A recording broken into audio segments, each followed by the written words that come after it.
నిజంగా తెలుగు భాష ఎంత సుసంపన్నమైనదంటే ఆంగ్ల భాషలో మొత్తం పదాల సంఖ్య 2 లక్షలకు తక్కువగానే ఉంటుంది. కానీ తెలుగు భాషలో ఉన్న మొత్తం పదాల సంఖ్య ఎంతో తెలుసా? 6.5 లక్షల పదాలు ఉన్నాయి తెలుగు భాషలో. ఇంత సుసంపన్నమైన భాష, ఇంత గొప్ప భాష, ఇంత తీయనైన భాష. ఆంధ్ర పుండ్ర శబర అంటూ ఋగ్వేదంలో చెప్పబడింది తెలుగు గురించే. అది మన తెలుగు గురించే. తదైవాంధ్రాచ్చ అంటూ రామాయణంలో రాయబడింది తెలుగు గురించే. అది మన తెలుగు గురించే. ఆంధ్రమండలి అంధాపదమని శాసనాలలో చెక్కబడింది తెలుగు గురించే. అది మన తెలుగు గురించే. క్రీస్తు పూర్వమే పుట్టిన భాష, క్రీస్తు పూర్వమే పుట్టిన భాష, క్రీస్తు శకములో ఎదిగిన భాష, క్రీస్తు దేశమని కీర్తి పొందిన అమెరికాలో అడుగెట్టిన భాష.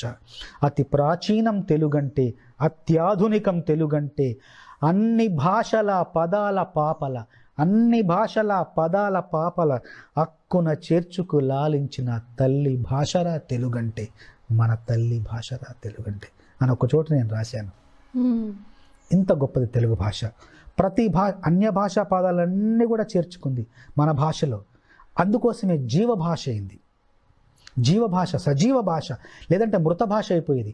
కేవలం మన భాషలో పదాలు మనమే మాట్లాడుకోవాలంటే కొంతకాలం పోయిన తర్వాత ఈ పెరుగుతున్న సాంకేతికత పరిజ్ఞానానికి సంబంధించిన పదాలన్నీ వచ్చి చేరుతుంటే అది మన భాషలో మనం మాట్లాడకపోతే మన భాష అంతరించిపోతుంది. కానీ అన్ని భాషల్లోని పదాలను తీసుకున్నా కూడా తీసుకుంటూ అది గ్రహిస్తూ అన్ని భాషల పదాలను పాపలను బిడ్డల్లాగా సాకడం మొదలెట్టింది తెలుగు భాష.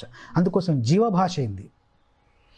ఇంగ్లీష్ పదాలు ఉన్నాయి, హిందీ పదాలు ఉన్నాయి, ఉర్దూ పదాలు ఉన్నాయి, పార్సీ పదాలు ఉన్నాయి, పోర్చుగీస్ పదాలు, అన్ని భాషల పదాలను కూడా మన భాష సాధారణంగా ఆహ్వానించింది, తనలో కలుపుకొని ఒక గంగలాగా ముందుకు వెళ్ళిపోతుంది. అందుకోసం ఇంత భాష సజీవంగా ఉంది.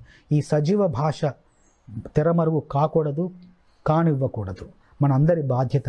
ఎందుకంటే మాతృభాషలోన విద్యా బోధన జరిగితే గనక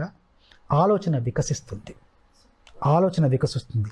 ఎందుకంటే ఆంగ్ల భాష అనేది మన మీద బానిస భావాలు రుద్దిన భాష, మనల్ని బానిసలు చేసిన భాష, మనల్ని మన మాతృదేశానికి మన మాతృభూమికి అపరిచితులను చేసిన భాషా సంస్కృతులు ఇవి.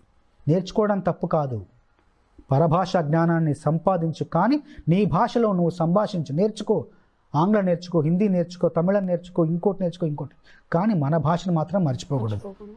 నీ తల్లి వికారంగా ఉంది, పక్క వాళ్ళ తల్లి అందంగా ఉంది, ఆ తల్లి దగ్గరికి నేను వెళ్ళిపోతా అంటామా? మన తల్లి ఎలా ఉన్నా మన తల్లే. రంగు లేకపోయినా, రూపం సరిగ్గా లేకపోయినా మన తల్లి. కానీ మన తల్లి సర్వాంగ సుందరమైన తల్లి మనది. మనం తల్లిని విస్మరిస్తున్నాం.